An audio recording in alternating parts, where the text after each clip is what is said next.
പല പ്രശസ്തരുടെയും ജീവിതത്തിൽ ഗീതാ പഠനം ഒരുപാട് മാറ്റം വരുത്തിയതായി പല ഗ്രന്ഥങ്ങളിലും രേഖപ്പെടുത്തിയിട്ടുണ്ട്.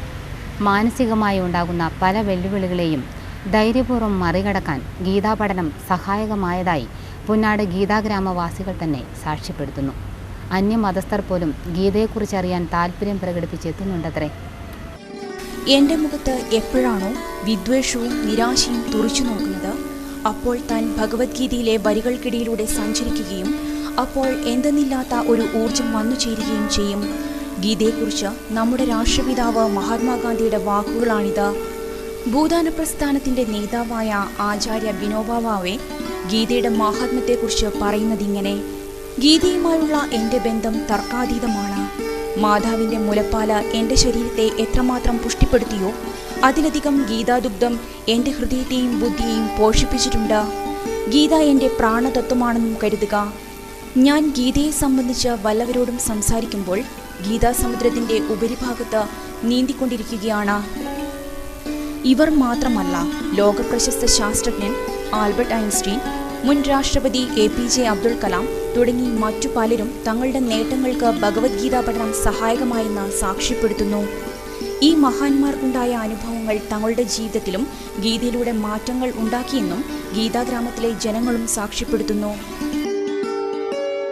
ഗീത എന്ന് പറയുന്നത് നമ്മുടെ ഈ ഗ്രാമത്തിലിപ്പോൾ ഒരു 5-6 കൊല്ലത്തോളമായി വളരെ പരിശ്രമിച്ച് കുറേ ആളുകൾ ഇതിനു വേണ്ടിയിട്ട് അഹോരാത്രം പ്രയത്നത്തിൻ്റെ ഫലമായി ഇപ്പോൾ ഒരു 10-25ഓളം നമ്മുടെ ഗീത സ്വാധ്യായ സമിതിൻ്റെ കീഴിൽ ഇങ്ങനെ കുട്ടികൾ മുതിർന്നവരുമായിട്ട് ഇതിങ്ങനെ പഠിച്ചു വരുന്നുണ്ട്. അപ്പോൾ അതുകൊണ്ടുള്ള നേട്ടങ്ങൾ എന്താണെന്ന് വിചാരിച്ചാൽ നമ്മുടെ നാട്ടിലുള്ള കലാപങ്ങളും അതുപോലുള്ള കച്ചറകളും ഒക്കെ ഒഴിവായി ജനങ്ങളെ നല്ല രീതിയിൽ കൊണ്ടുപോകാനുള്ള ഒരു മാർഗമായി ഈ ഗീത പഠനം കൊണ്ട് നമുക്ക് ഏറെ നേടിയെടുക്കാൻ സാധിച്ചിട്ടുണ്ട്. ഭഗവത്ഗീത വിഭാവനം ചെയ്യുന്നതുപോലെ പരസ്പര ബഹുമാനവും സഹകരണവും തികഞ്ഞ ഏകാഗ്രതയും ഉണ്ടാക്കാൻ ഗീതാ പഠനം ഇടയാക്കിയെന്ന മട്ടന്നൂർ പഴശ്ശിരാജ NSS കോളേജ് ബിരുദ വിദ്യാർത്ഥിനി അനുശ്രീ പറയുന്നു. ഒരുപാട് അന്ധവിശ്വാസങ്ങൾ ഉണ്ടായിരുന്നു മനസ്സിൽ. അതായത് പ്രേതം, ഭൂതം, അങ്ങനത്തെ ഒരുപാട് അന്ധവിശ്വാസങ്ങൾ ഉണ്ടായിരുന്നു. അതിനെ പറ്റിയിട്ട് കറക്റ്റ് ഒരു ധാരണ വരികയും നമുക്ക് ഈ ഗ്രന്ഥത്തോട് ഒത്തിരി ബഹുമാനം തോന്നുകയും ആ ഗ്രന്ഥത്തിലുള്ള സത്യം അത് മനസ്സിലാക്കി ജീവിതത്തിലേക്ക് പകർത്താനും ഇപ്പോൾ സാധിക്കുന്നുണ്ട്. നമ്മളെ ഭഗവത്ഗീത മാത്രമല്ല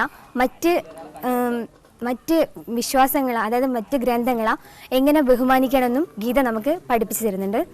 ഈ നാടിന് തന്നെ ഈ ഭഗവത്ഗീത പഠിച്ചതുകൊണ്ട് ഈ നാടിന് തന്നെ മൊത്തത്തിൽ ഒരുപാട് മാറ്റങ്ങൾ ഉണ്ടായിട്ടുണ്ട്. തൻ്റെ ജീവിതത്തിലുണ്ടായ പല മാറ്റങ്ങൾക്കും താൻ ഗീതയോട് കടപ്പെട്ടിരിക്കുന്നു. മതസൗഹാർദ്ദം വർദ്ധിപ്പിക്കാൻ ഗീതാ പഠനം വഴി ഏറെ സാധിച്ചിട്ടുണ്ട്. അന്യമതസ്ഥർ പോലും ഭഗവത്ഗീതയെക്കുറിച്ച് അറിയാൻ താല്പര്യം പ്രകടിപ്പിക്കുന്നത് താൻ ആശ്ചര്യത്തോടെയാണ് നോക്കിക്കാണുന്നതെന്നും അനുശ്രീ കൂട്ടിച്ചേർത്തു. സാംഖ്യയോഗഃ ഏകാദശ ശ്ലോകഃ ശ്രീ ഭഗവാനുവാച അശോച്യാനന്വശോചസ്ത്വം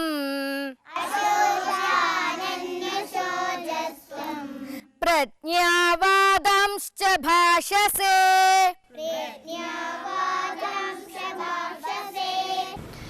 ഗീതാഗ്രാമത്തിൽ 2 വർഷത്തിനുള്ളിൽ ഗീതാ പഠിതാക്കളുടെ എണ്ണത്തിൽ വൻ വർധനയാണുണ്ടായത്. ഗീതാ പഠനത്തിന് താല്പര്യം കാണിച്ചെത്തുന്ന ആളുകളുടെ എണ്ണവും ഏറി വരികയാണ്. പുന്നാടിനെ ഗീതാഗ്രാമമാക്കി മാറ്റിയ ആദ്യ ഗീതാ പഠന ക്ലാസ് ആരംഭിച്ചതും ഗീതാസാധ്യ സമിതിയുടെ കേന്ദ്രവുമായ പുന്നാട് ചെലപ്പൂർ സുബ്രഹ്മണ്യ സ്വാമി ക്ഷേത്രം മതസൗഹാർദ്ദ വേദി കൂടിയാണ്. ജാതസ്യ ഹി ധ്രുവോ മൃത്യുർ ധ്രുവം ജന്മ മൃതസ്യ ച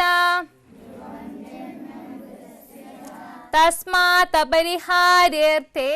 ഗീതാ പഠനത്തിന്റെ ആദ്യ നാളുകളിൽ 30 കുട്ടികൾ മാത്രമാണുണ്ടായിരുന്നതെങ്കിൽ 2011 ഗീതാഗ്രാമ പ്രഖ്യാപന വേളയിൽ 600 കുട്ടികളാണ് പഠനം നടത്തിയിരുന്നത്.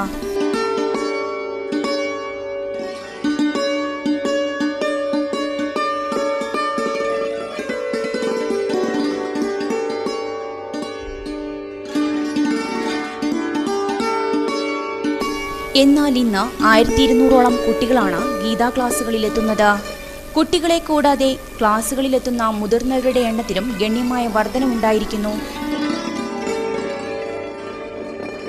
ക്ഷേത്രങ്ങളും കാവുകളും സാംസ്കാരിക കേന്ദ്രങ്ങളും ക്ലബ്ബുകളും ഗീതാപഠന വിദ്യാലയങ്ങളായി മാറി. അപ്പോൾ ഗീത പഠിക്കുക, നിങ്ങൾക്കറിയാം, നിങ്ങൾ കുറച്ച് കാലമായി ഗീത പഠിച്ചുകൊണ്ടിരിക്കുന്നു. ഗീത പഠിച്ചുകൊണ്ട് മുന്നോട്ട് പോകുമ്പോൾ അതിൻ്റെ അകത്ത് നിന്ന് കിട്ടുന്ന ഗുണങ്ങൾ എന്താണെന്ന് കുറേ കഴിയുമ്പോൾ നമുക്ക് മനസ്സിലാകും.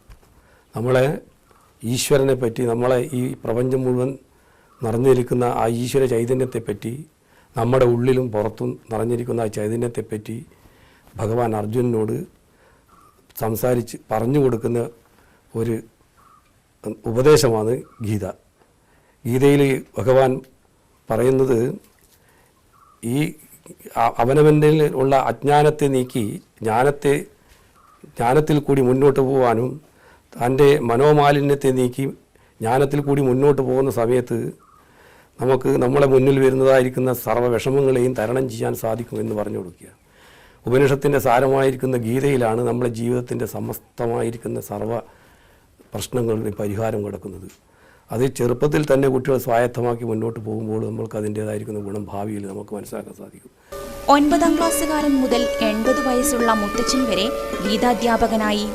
2011 15 സ്ഥലങ്ങൾ കേന്ദ്രീകരിച്ചാണ് ക്ലാസുകൾ നൽകിയിരുന്നതെങ്കിൽ ഇന്നത് 20ായാണ് ഗീതാ ക്ലാസ് സംഘടിപ്പിക്കുന്നത്. ഗീതാ ക്ലാസിന് നേതൃത്വം നൽകുന്നത് 51 പേരടങ്ങിയ ഗീതാ സ്വാധ്യായ സമിതിയാണ്. ഗീതാ പഠന കേന്ദ്രത്തിലെ പ്രതിനിധികളും ഗീതാ ക്ലാസ് എടുക്കുന്ന അധ്യാപകരും മറ്റും ഉൾപ്പെട്ടതാണ് ഈ സമിതി. ഇതിനു പുറമെ ഗീതാഗ്രാമ സേവാ സമിതി എന്ന പേരിൽ കുറച്ചാളുകൾ ഗീതാഗ്രാമത്തിലെ പാവപ്പെട്ട കുട്ടികൾക്ക് പഠിക്കാനുള്ള സഹായവും പാവപ്പെട്ടവരെ സഹായിക്കുന്നതടക്കമുള്ള സഹായഹസ്തങ്ങളായി പ്രവർത്തിക്കുന്നുമുണ്ട്. ഗീതാഗ്രാമോത്സവത്തിന്റെ ഭാഗമായി 1ാം ക്ലാസ് വിദ്യാർത്ഥി മുതൽ 80 വയസ്സുള്ള മുത്തച്ഛന്മാരുടെയും മുത്തശ്ശിമാരുടെയും ഉൾപ്പെടെയുള്ളവരുടെ കലാസൃഷ്ടികൾ സമർപ്പിച്ചിരുന്നു. ഇനിയത് സ്മരണീയയായി പുറത്തെത്തിക്കാനുള്ള വലിയ ശ്രമത്തിലാണ് ഗീതാ സ്വാധ്യായ സമിതി പ്രവർത്തകർ. എല്ലാ ആഴ്ചകളിലും ഗീതാ സ്വാധ്യായ സമിതി പ്രവർത്തകർ ചെലപ്പൂർ സുബ്രഹ്മണ്യസ്വാമി ക്ഷേത്രത്തിൽ ഒത്തുചേരുന്നു. ഇവരുടെ ഈ ഒത്തുചേരൽ നാടിന്റെ നന്മയ്ക്കുള്ള ചർച്ചകളുടെ വേദിയായി മാറുന്നു.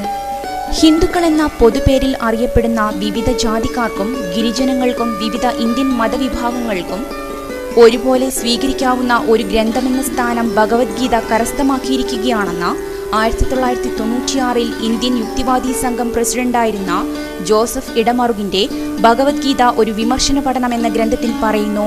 ഇതിനെ അർത്ഥവത്താക്കുന്ന കാഴ്ച നമുക്ക് പുന്നാട് ഗീതാഗ്രാമത്തിൽ കാണാം.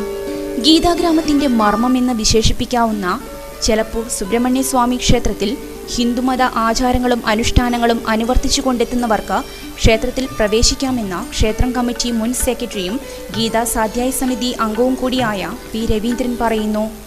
ഭഗവത്ഗീത ഏത് ജാതി മത ധർമ്മങ്ങൾക്കൊക്കെ തന്നെ അതീതമായി നിലകൊള്ളുന്ന ഒരു ഗ്രന്ഥമെന്നുള്ള നിലയിൽ, അത് പഠിപ്പിക്കുന്ന ഒരു കേന്ദ്രമെന്ന നിലയിൽ തന്നെ ഈ ക്ഷേത്രത്തിൽ ജാതിമത ചിന്തകൾക്ക് അതീതമായി എല്ലാവരെയും, നമ്മുടെ രാജ്യത്തുള്ള ഹൈന്ദവ സംസ്കാരം അംഗീകരിക്കുന്ന മുഴുവൻ ആളുകൾക്കും ഇവിടെ വരാനും അതുപോലെ ആരാധന നടത്താനും സ്വാതന്ത്ര്യമുള്ള ഒരു ക്ഷേത്രമായി ഇത് മാറിയിരിക്കുകയാണ്. ഭഗവത്ഗീതയുടെ സൗന്ദര്യം എത്ര പ്രകീർത്തിച്ചാലും മതിയാവില്ല. അക്രമങ്ങളുടെ ഈറ്റില്ലമെന്നറിയപ്പെടുന്ന ഒരു നാട് ഇന്നത് ഗീതാ പഠനത്തിലൂടെ കൈവരിച്ച മാറ്റം, അതിൻ്റെ വ്യാപ്തി ഒക്കെ അറിയണമെങ്കിൽ ഗീതയുടെ മഹത് വെളിച്ചത്തിലൂടെ ഒരു നാടിനുണ്ടായ മാറ്റം അറിയണം. സർവോപരി ഭഗവത്ഗീതയെ അറിയണം.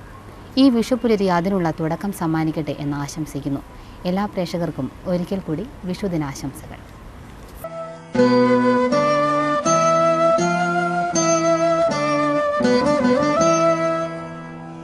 അത ഏകാദശോऽധ്യായഃ വിശ്വരൂപദർശനയോഗഃ. അർജുന ഉവാച മദനുഗ്രഹായ പരമം ഗുഹ്യമധ്യാത്മസംജ്ഞിതം